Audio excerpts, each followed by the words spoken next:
So we talked about the two reasons why the middle axis has superior characteristics to the other two axes. And we said that these two characteristics are also in Chag HaShavuos. That it's greater than the other two holidays, Sukkot and Pesach. And it is the source for all the other holidays, because the Torah was given on Shavuot. In the same way, he said, we have in the Torah itself, that the learning Torah is superior to all the other mitzvot in the same two ways. One, that the sages say that it's greater than all the mitzvot. And the second is that when you learn Torah, you learn how to perform all the other mitzvot. So in that sense, it's the root and the source for all the other mitzvot. So now chapter 7. Hasber v'davar. Tayag mitzvot in keneged taryag gevarim. The 613 commandments correspond to the 613 organs in a person. And the way this is divided, as we know, is 248 mitzvot to say keneged ramach gevarim. 248 prescriptive mitzvot that correspond to the organs. And organs means halachically inside of it. So there are 248 bones in the human body, which is a very difficult thing to count. But apparently the person when he's 18 years old has 248 bones on average. But if you're younger, you have a lot more, but they're not very bony. They're still softer still. Where does it go to? What? No, they fuse.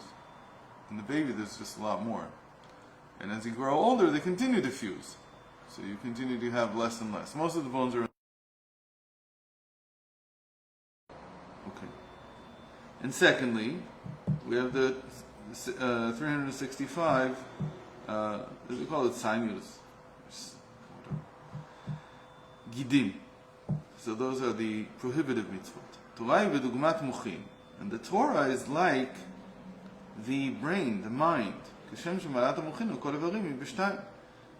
the Torah, as a mitzvah, it's a little bit difficult here, because you're saying it's 240 and 365, but then you're saying there's another one, this is 614.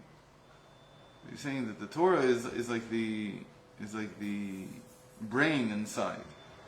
So a brain cannot be. The brain is not an organ. It's not a sinew either. So what is it? What? It isn't organ. No, it has no bone. It doesn't have a bone inside. Doesn't stop it being an organ. That's what it just said. The skin is Halachically, the skin is not an organ. It's the biggest organ in the body. No. When you say 248 organs, I know that scientists, medicine calls skin an organ, but halacha doesn't. Again, it's a very halachic definition. 248 organs. In any case, so he says here, Torah is like the brain inside. You could say it's the brain. When you say brain, by the way, moach, in Hebrew, it doesn't just mean the brain inside the skull. It's just one mushy stuff within one bone.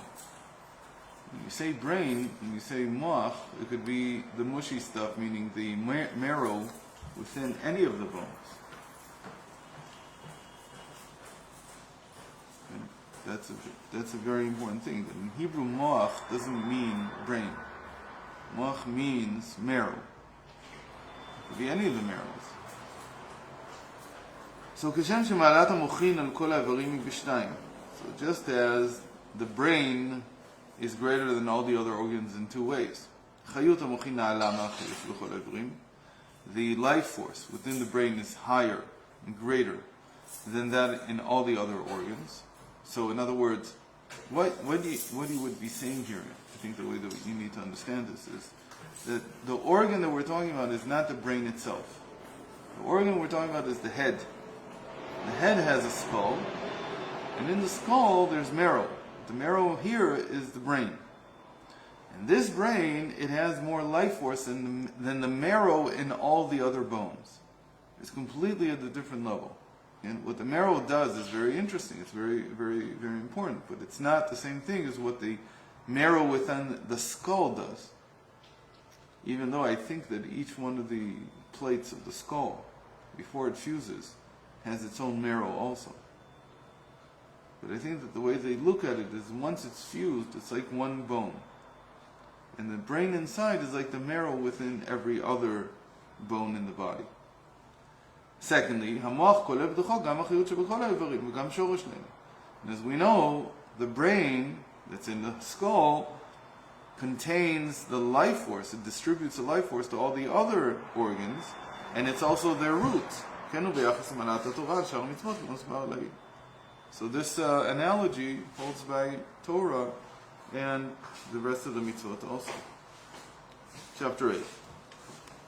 So מעלה נוספת בקו האמצעי, there's another superior characteristic to the middle axis. שעולה על פנימיות ועצמות הכתר. We said that it rises all the way up to the crown, to the infinite itself, above and beyond the root and the source of all the sfirot in the keter, all the other sfirot in the keter itself. Again, the keter itself is, here he's saying, it's made out of 10 sfirot also.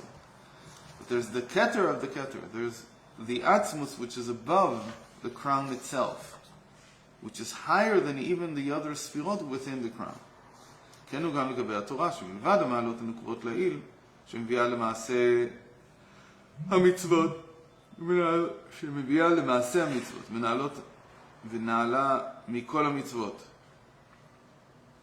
מלבד המעלות שמביאה למעשה המצוות, ונעלות, who translated this?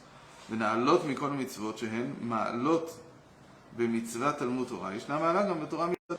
In other words, that beyond the two things that we said, that it's greater, that the brain is greater, that the Torah is greater than all the other mitzvahs, and it's the source of all the other mitzvahs, it also has another superior characteristic, that it is the wisdom of God Himself. Like we said before, that the whole giving of the Torah was to connect, to bring the that which is above reason, meaning that God's mind into our mind. That's what the Torah does. It connects the two. שזהו גם אמיתת עניין לימוד התורה לשמה. This is what it means to learn Torah for its own sake. כי פשט הלשון לשם התורה עצמה. אפילו לא לשם ידיעה איך להתנהג, אלא לימוד תורה לשם תורה בלבד. Says that's what it means to learn Torah for its own sake, because what we're doing then is we're not even trying to know something. We're not in the business of, we're not engaging in the Torah in this way in order to know something. This is a big deal for people like me who don't remember anything they learn. I don't remember anything I learned. This is one of the reasons why I don't learn as much as I could. Because I'm always in despair from it. I'm always frustrated by it. Because I don't remember. I can spend hours every day. I look back the next day and say, what did I learn? I have no idea what I learned yesterday. No clue. So, what do I have? What? Very hard to believe. Yeah, it's very hard to believe. But when you see it day after day after day after day for 30 years, Quoting all the things that you and that's the stuff I learned before I was 25. Everything I can quote is before I was 25. From 25 and on, I don't remember a thing I learned. Only situations where I heard from someone something. But I myself don't remember anything. If I had to give a shir on something off the top of my head,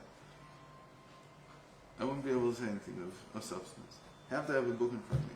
So anyway, so he says, don't worry, because you're doing Torah Lishma.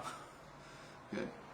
So what are you doing? You're learning for the sake of learning. You're right. You don't remember anything from it.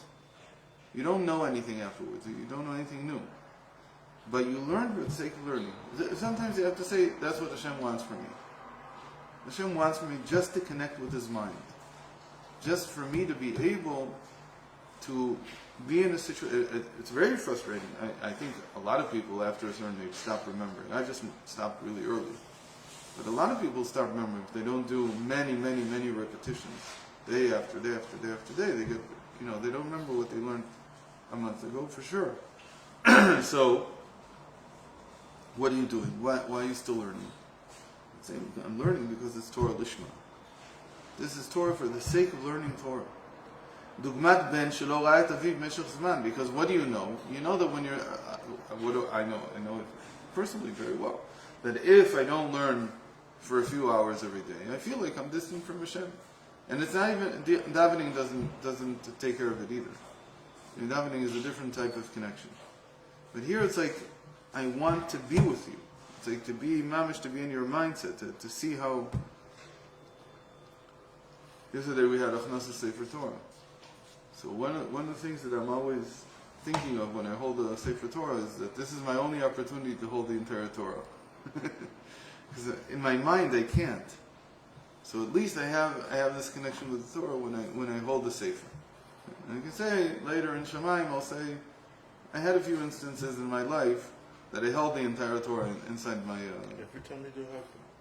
So I don't do that much, and it's not the same thing as holding it. Okay, when you do Sichot, that's one of the reasons. So anyway, so it's like a son who hasn't seen his father for a long time, shu korelo, when he calls him. רואה הוא נופל על צוואר אביו המלך מחבקו מנשקו דבר שאינו לשם תועלת כלשהי שיצמח לו מכך אם בגלל האב עצמו. So then he reunites with his father. When he reunites, he falls on him, on his shoulder, and he hugs him and he cries on his shoulder. He says, what does he do that for? There's no benefit from it. It's a feeling. What's the feeling? It's that I want to be connected to my father. That's the feeling of connection. כן, גם איש מישראל כשיש לו רגע אחד פנוי בו ביכולתו לקחת את אביו ומלך באמצעות התורה. כמאמר הזה, אותי אתם לוקחים. So, in the same way, when a Jew has a moment in which he could take, in quotes, his father, the king, with the Torah, as the sages say, you are taking me. אינו מתכוון משעת מעשה לשום דבר אחר, לא לידעת המעשה ולא לקיום מצוות תלמוד תורה, הוא נאחז בתורה עצמה שהוראה את הליקוט שבריך על כול אחד. So he has this special thing that the Torah says that the Torah and Hashem are one thing. And when he's holding the Torah, meaning when he's learning, not for the sake of remembering, not for the sake of knowing, not for even the sake of performing the mitzvah itself. He says, Lishma doesn't mean L'shem mitzvah. It's not for the sake of the mitzvah of learning, it's for the Torah itself. That is what it means to hold Hashem. You're holding Hashem through holding the Torah. Chapter 9. לפי זה הובן גם הנאמר בגמרא, הלל מחייב עניים, ורבי אלעזר בן חסור מחייב עשירים. So that's also what it means in the Gemara. There's an interesting Gemara that says all the different people who put us all to shame. That's what it means, mechayev. Mechayev means that they had difficult circumstances in their life. Ger, refers to the ger. No, these are not ger. There's a long list there, each one about something else. They're not ger. They're just Jews who were in very difficult circumstances in their life, really difficult, and they put everyone else to shame. Why? Because despite their circumstances, they clung to these mitzvot, these specific mitzvot that they talk about, in ways that, all of us can only be ashamed of what we have and what we don't do. So it's called mechayev. It's like he makes us guilty, as it were. He makes us shameful. Hillel, who was very, very poor, he puts all the poor people to shame. Because all the poor people come and say, we didn't learn because we didn't have time. Because we had to run after our livelihood. And Rabbi Elazar ben Chosom, he puts to shame all the rich people, because all the rich people say, we didn't have time to learn, because we had to take care of all our business and all our belongings and all the properties that we had and so on and so forth. And it was all for a good reason, because we gave so much tzedakah. So if we wouldn't have taken care of it, it would all gone to waste. So these two individuals, despite their circumstances, they devoted their entire time to Torah, or most of their time. And so, again, they didn't devote all their time, because if they would have devoted all their time, that would have already been batla da'ato. It would have been like, he's not normal, he's not a regular human being. So they had to take care of, Hillel had to work, and Rabbi Elazar ben Chosom, he had to take care of some of his business. But they were so careful to limit it to the very minimum, and then spend every other moment learning Torah, that they put everyone else to shame. יעמידו להם כדוגמה דברים כן. לכאורה, אם התנצלות כוזבת היא זו, ולאמיתו של דבר יכלו להתמנות ללימוד התורה, הרי אין צורך בהוכחה מהלל ורבי אלעזר בן חרסום, הרי זה ציבור מפורש, ויגיד הרבה יומם ולילה. So he says, why does the Gemara even have to say this?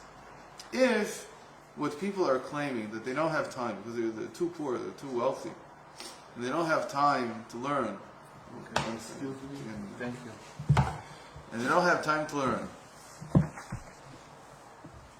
So, if it's a false excuse, so why do you need an example of Hillel and Rabbi Elazar ben Charsum to show you that it's a false excuse? You know it from the fact itself. You don't need them as an example, as an exemplar. You can just assume that since they're not really taking care of their time, they're not really using it the right way, so they're guilty. They should be ashamed. They don't need to see someone who does do it right.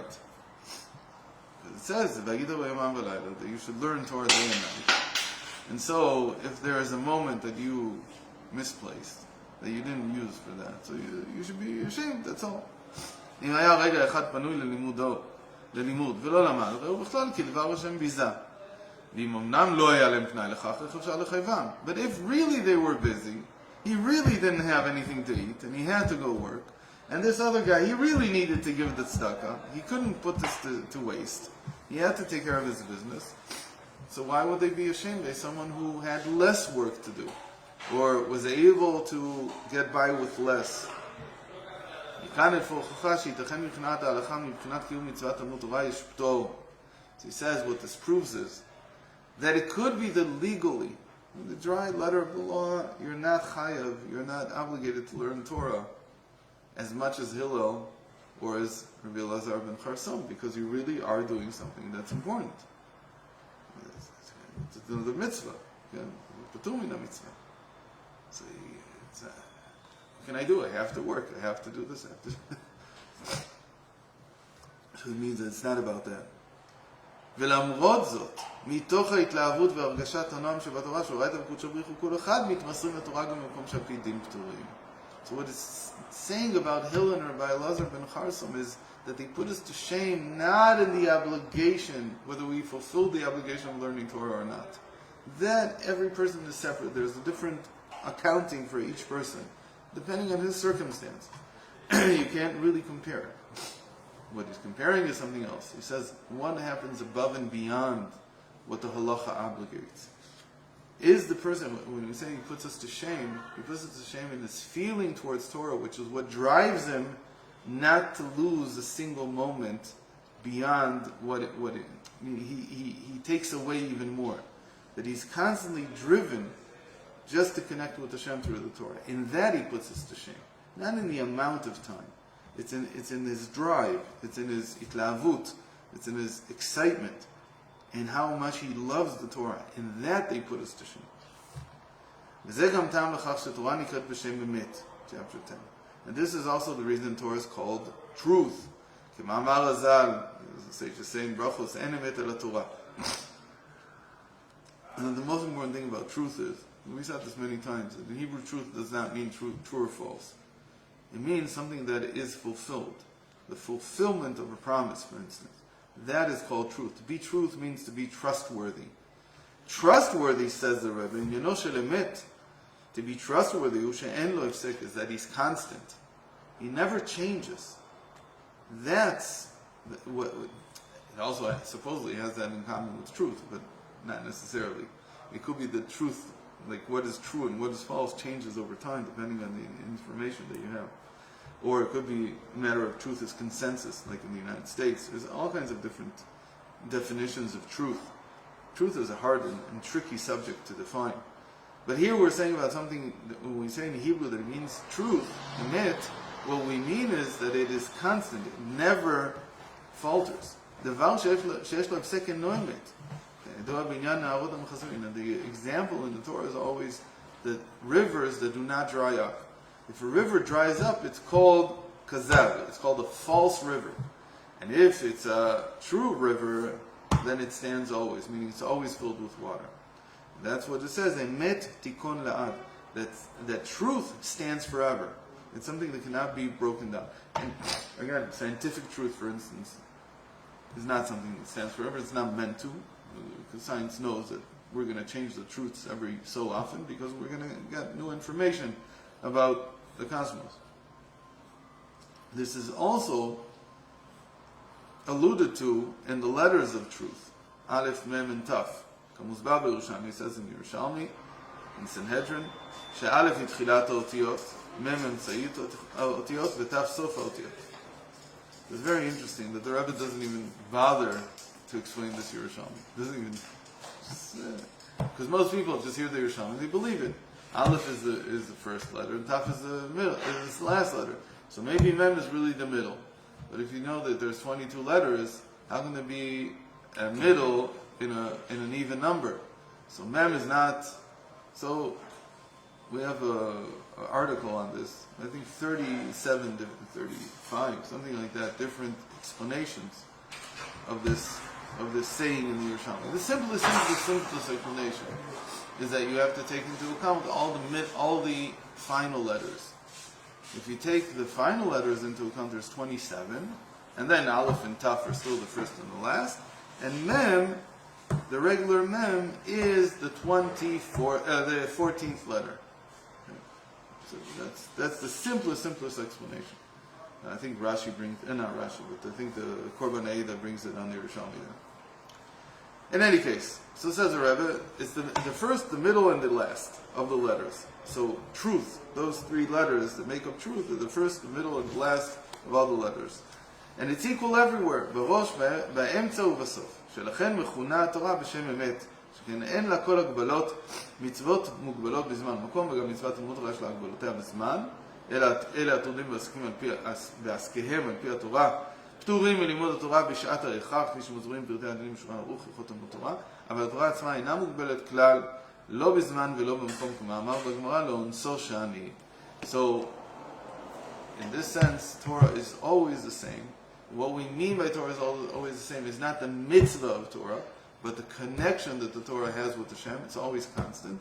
Because as we said, there are different times when you're not obligated, and even in the mitzvah of Talmud Torah, because you're doing something else that's important, like all the other mitzvahs. But the connection that the Torah gives, the constant connection to Hashem, that is above time and space. That's above everything, and that's what he means that it goes all the way up to the etzem of the keter. It goes all the way up to the very substance of the crown itself, which is beyond all the sfirot. Even the sfirot are always in the keter. Even the sfirot in the keter, they're called Sfirot Blima, they're called, or Sfirot in Sof sometimes, infinite, but they're still countable. There's still 10 of them. But the etzem of the keter, the substance of the keter, is uncountable. It's Lifnei Echad Ma Sofer. It's called before one, what do you count? Okay, so we almost finished the second Sikha here. Well, we didn't. So everybody has to make it up at home. And during Shavuot night, since we have so much time on our hands, we'll finish it. You can take this? Chag Sameach.